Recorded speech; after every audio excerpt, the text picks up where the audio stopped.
Técnico Filipe Luiz destaca a vitória difícil e importante aqui em Salvador e faz cobrança ao elenco. Escândalo no futebol. Palmeiras é mais uma vez beneficiado. E diretor José Botto define que substituto de Arrascaeta será jovem e do futebol internacional. Essas e outras, a partir de agora, no seu canal Raflamelo. Cola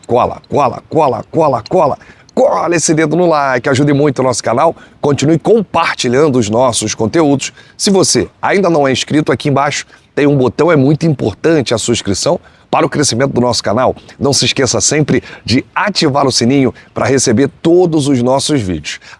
Flamelo 81 nossa gente, vem comigo, assiste até o final, não pule sequer uma parte, porque tem muita informação do rubro-negro mais querido do Brasil e do mundo. Ainda em Salvador, aqui ao fundo a praia do Flamengo, eu vou embora amanhã pela manhã, 4 da manhã, né? De hoje para amanhã, comprei uma passagem de avião, porque não dá não, gente. Não dá para voltar de carro de Salvador, não. Eu tô pensando ainda, tô com a vinda na cabeça, né? A gente passou por muita coisa aí na estrada, então compramos aí a passagem, o Choque vai devolver o carro aqui na locadora e a gente vai de avião pro Rio amanhã, bem mais tranquilo, 3 horinhas, vamos descansando no avião. Então é isso, e vamos levar os 3 pontos na bagagem. Isso que é o mais importante, né, gente? O Flamengo venceu e que vitória, hein? Importante, difícil, como destacou o Filipe Luiz, e como é bom ver essa dupla em campo, né? Arrascaeta e Bruno Henrique decidiram. A dupla com mais títulos aí nessa trajetória bonita, maravilhosa. Eles vêm para mais títulos aí nessa temporada. Ontem o Flamengo abriu o placar com o Arrascaeta. É um gol que ele faz uma jogada individual, a bola vai chorando entrando no gol. O Flamengo toma um empate no chute do Wellington Rato, a bola desvia no Gerson, mata o goleiro Agostinho Rossi, e aí o gol da vitória é dele. BH27, não tem jeito. Ele é decisivo. O Bruno Henrique fez mais um gol da vitória do Flamengo ontem, gol importante. E olha, dá pra ver, né, que os jogadores estão cansados com desgaste, viagem, treino, jogo, Venezuela, Libertadores, Brasileiro, e agora já vai ter a Copa do Brasil aí no final do mês. Bom, vamos ver o que o Filipe Luiz disse na entrevista ontem. Ele disse, vitória muito importante, muito difícil contra um time bem treinado. O time optou por colocar os 11 jogadores no próprio campo para tentar se defender. Eu vi isso ontem também, gente. O Carpini colocou uma barreira ali, hein? Colocou todos os jogadores dentro da área, montou um ferrolho ali. É difícil, né, para qualquer time furar, ainda mais o Vitória jogando em casa, com o apoio da sua torcida.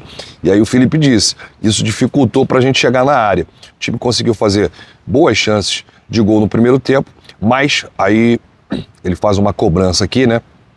Precisamos melhorar alguns detalhes do jogo com a bola, porque queremos que o time seja determinante na frente, ou seja, cobrando efetividade do ataque, né, dos jogadores de frente, o que está faltando muito nesse time do Flamengo, hein, gente? Eu tenho observado isso.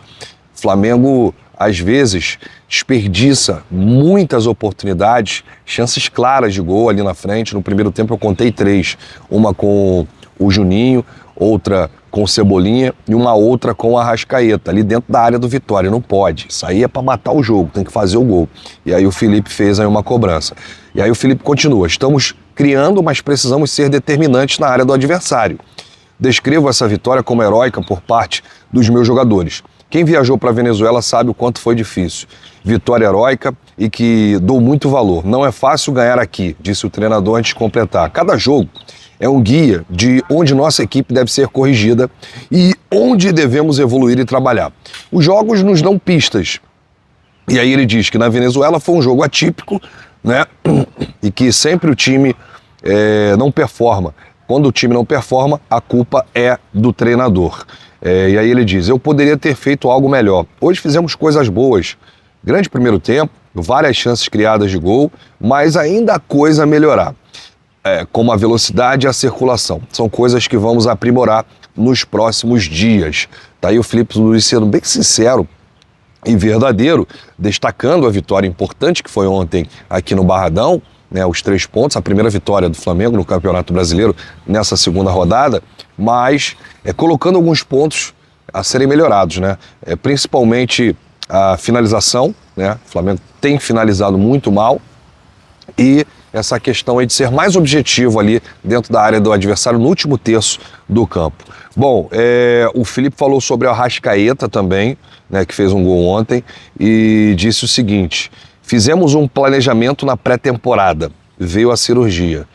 Tentamos cuidar, fizemos um planejamento na pré-temporada, aí veio de cirurgia. Tentamos cuidar, demos minutos para pegar ritmo no Carioca, conseguir peso. Qual treinador não quer o Arrascaeta todos os jogos?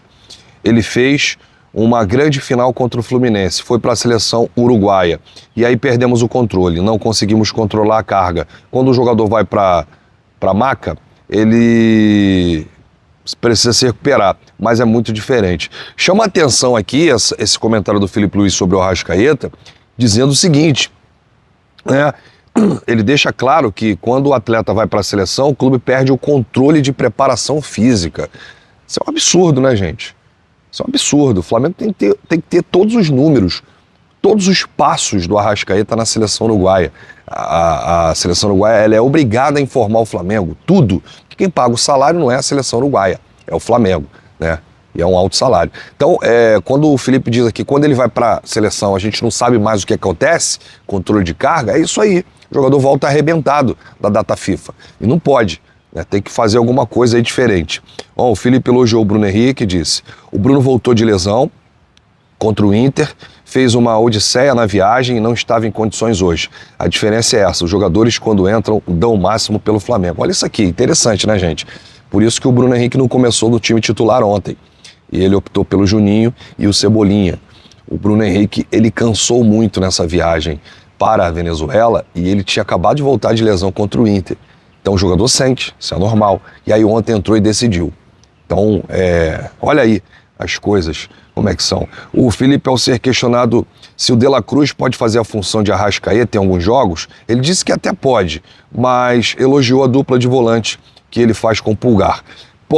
Poder, ele até pode. Jogou na seleção uruguaia sim, mas acho que seria quebrar um galho. Não seria a melhor função. Como volante, acho que faz a melhor dupla de volantes do Brasil. Não quero desmanchar, dar um controle. Tem jogadores mais acelerados, mais verticais, e eu tenho que achar a melhor solução. Aí o Felipe Luiz, falando sobre um substituto de Arrascaeta, e é o nosso próximo assunto. Aliás, deixa eu passar aqui para você números de Felipe Luiz, né? 31 jogos, 21 vitórias, 9 empates, 1 derrota, 52 gols feitos, 16 gols sofridos, 4 títulos: Copa do Brasil 2024, Supercopa 2025, Taça Guanabara 2025, Campeonato Carioca 2025. Felipe Luiz está a 27 jogos sem perder. São 27 jogos de invencibilidade e faltam 2 jogos para ele igualar a marca do Mr. Jorge Jesus, que ficou 29 jogos de invencibilidade. E o Felipe tem que realmente exaltar, né, esse feito aí do Felipe, a maior invencibilidade do Brasil atualmente. O Felipe pode bater uma marca do Jorge Jesus, que foi o último grande treinador que passou pelo Flamengo. E aí é que eu falo, como é que você consegue ficar 27 jogos sem perder, nesse calendário maluco? E agora começa só pedreira. E o Felipe tá aí, 27 jogos. Uma hora o Flamengo vai perder, é óbvio. Não existe time imbatível. Mas a gente precisa comemorar os feitos do Felipe e desse elenco, que quer sempre mais, sede de vitória, sede de vencer, né? Então isso é importante a gente passar para o torcedor. Bom, o Felipe falou aqui sobre meia, sobre substituto, porque ele foi perguntado ontem se o De La Cruz pode quebrar um galho, fazer a função do Arrascaeta quando o Arrascaeta não tiver. E pela resposta do Felipe, eu percebi que ele não vai mexer com o De La Cruz, porque ele já tem ali aquele esquema De La Cruz e Pulgar. E falou que é a melhor dupla de volantes do Brasil. Então ele deve encontrar uma outra solução. Pensando nisso, o Boto foi perguntado, né, sobre a contratação de um substituto. O Boto não negou, falou abertamente sobre o assunto e disse que a prioridade do Flamengo na janela de transferências do meio do ano será a contratação de um meia, de um camisa 10, de um substituto para Georgian de Arrascaeta. Não que o Arrascaeta vá sair do Flamengo, gente. É um substituto para que o Arrasca consiga dosar, jogar um jogo, o outro fazer um controle de minutagem, né, dependendo da importância do jogo. Aí vai lá, bota o reforço, né, o meia, com características parecidas do Arrascaeta. É isso, é pra gente não perder o Arrascaeta, é pra gente ter ele cada vez mais 100% dentro de campo. E se não tiver um substituto ali, aí a gente fica à mercê, o time fica sem criatividade. E desde 2019, quando o Flamengo contratou a Arrascaeta, não consegue contratar um outro jogador assim da posição, um meia, um jogador parecido com as características. E agora o Boto já chegou identificando esse problema e é a prioridade. Além do Jorginho, que está praticamente certo, né? Tá bem avançado aí essa situação do Jorginho ser jogador do Flamengo, vai chegar o Jorginho, um meia. Então, o Boto descartou o Andrés Pereira, vocês viram aí durante a semana, né? Muito se falou em Andrés Pereira, mas a função do Andrés não é um meia, não é um camisa 10, não é um meia de ligação, ali uma função parecida com a Arrascaeta, é um jogador mais recuado, né? Ele faz essa função no Arsenal e fazia também na seleção, no Fulham, e fazia também essa seleção na seleção brasileira. Bom, mas aqui o Boto destacou que o Flamengo está mapeando o mercado para a contratação de um meia com as características do Arrascaeta, de um camisa 10. E a diretoria decidiu que esse jogador será jovem e do mercado internacional. Então, o que eu vejo aqui que o Flamengo quer com isso? O Flamengo quer um bom jogador, meia, né, que tenha destaque internacional e que seja jovem. E por que jovem? Primeiro, para rejuvenescer um pouco o elenco. E segundo, já pensando em ter um lucro numa venda futura. Ou seja, é um jogador que chega, pode dar resultado dentro e fora de campo. Se você contratar um jogador de mais de 30, dificilmente você vai fazer dinheiro com ele. Dificilmente você vai vendê-lo. Agora, se você contratar um jogador de 23, 24, 22, aí você consegue, dentro de campo, ele te dá o resultado, te dá o retorno, e fora de campo, numa venda futura. Então, essa é a cabeça da diretoria. Agora, a diretoria quer um jovem jogador para ser um meia, para ser um estilo camisa 10 no Flamengo. Deixa aí nos comentários se, depois dessas informações aí, das características, da idade, do local, se você pensa em algum nome para o Flamengo, para ser meia do Flamengo. Pode ser na Argentina, no futebol sul-americano, ou até mesmo no futebol europeu, ou até mesmo no futebol da Arábia Saudita. Deixa aí nos comentários, porque a sua opinião é muito importante. Bom, para a gente fechar, a gente vai falar aqui do escândalo que foi ontem no futebol brasileiro, né? Ontem foi um escândalo enquanto a gente estava transmitindo o jogo do Mengão na Rede Multiflá. Aliás, foi a maior audiência da história da Rede Multiflá. 16 mil assistindo de forma simultânea. Eu só tenho a agradecer o carinho de cada um. Ontem o Choque estava inspirado, narrou aí os 2 gols do Flamengo, a vitória, e foi realmente um show lá no Barradão. Então, obrigado, galera, que acompanhou lá a nossa transmissão. E aí, no finalzinho do jogo do Flamengo, eles deram um pênalti pro Palmeiras. Deram não, inventaram um pênalti para o Palmeiras. E aí, estava 1-1 o jogo. Inventaram o pênalti para o Palmeiras, 2-1 Palmeiras. Em entrevista coletiva, após esse duelo, o vice-presidente do Sport, o Guilherme Falcão, fez duras críticas à arbitragem comandada por Bruno Arleu de Araújo e disse: eu não vou aqui debater com vocês se foi pênalti ou não. Não foi pênalti. O que aconteceu hoje na Ilha do Retiro foi uma vergonha para a arbitragem brasileira. Eu consigo compreender que o juiz, dentro das 4 linhas, olhando aquele lance em tempo real, possa se equivocar, mas eu não consigo entender como o árbitro de vídeo não tenha sequer a revisão do lance. É isso aí que chama mais atenção, tá, gente? Se não tivesse VAR, até passava batido, era a interpretação ali do ato, que seria também um escândalo, mas com o VAR ficou pior, porque o cara tem as imagens ali de todos os ângulos, e ele viu que não foi pênalti, e ele não falou nada. Então, quer dizer, a decisão lá do Bruno Arleu de inventar esse pênalti para o Palmeiras no final do jogo, aconteceu o que aconteceu. O Palmeiras venceu o Sport, 3 pontos. O Palmeiras estava perdendo mais 2 pontos, seria o segundo empate seguido do Palmeiras.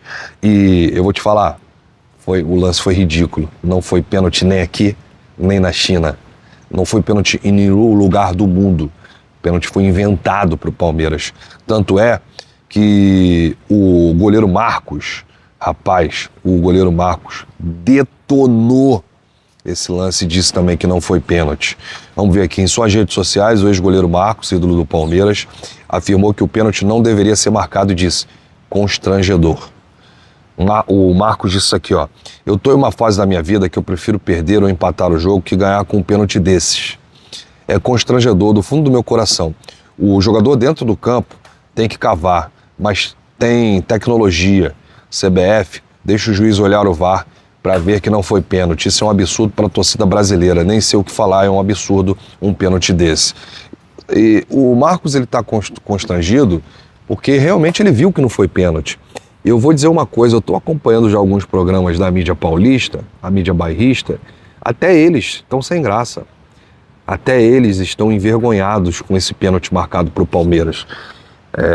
E o Palmeiras já vem sendo beneficiado já há tempos.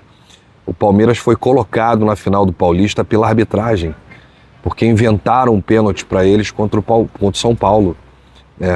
E passou batido. E agora, pênalti contra o São Paulo foi ridículo. O Vitor Roque se joga no zagueiro do São Paulo, não sei se foi o Arboleda, mas ele se joga. Aí o árbitro vai lá e dá o pênalti. Ontem a mesma coisa. Não teve nada, zero. E aí eles deram esse pênalti. Vai ser difícil, né? Vai ser difícil para o Flamengo nesse Campeonato Brasileiro. Nós vamos contra tudo e contra todos. Agora, os clubes precisam se unir contra essa arbitragem que favorece o Palmeiras. Jogo sim, jogo não. Porque é complicado. Você faz todo um trabalho, você tem logística, viaja para Venezuela, joga Libertadores, aí volta, aí vai para Manaus, aí de Manaus pega uma conexão para Salvador, chega aqui todo arrebentado, perde um dia de treino, porque ficou 24 horas entre Venezuela e Brasil. Aí você tem o desgaste físico dos atletas, tem jogadores lesionados, paga um salário altíssimo, né, faz uma pré-temporada para chegar em alguns jogos um adversário direto no título ser beneficiado pela arbitragem. Então alguma coisa tem que acontecer. O Edinaldo Rodrigues tem que botar a cara, presidente da CBF, né? Porque do jeito que tá, não dá. Do jeito que tá, não dá. E se acontecer de novo, a gente vai aqui falar, a gente vai brigar, a gente vai gritar, a gente vai alertar. E vamos ver até quando eles vão deixar acontecer esses erros que favorecem a equipe do Palmeiras. Bom, eu volto a qualquer momento com novidades do rubro-negro mais querido do Brasil e do mundo. Um grande abraço para você, saudações rubro-negras, bate no peito e diz: isso aqui é Flamengo!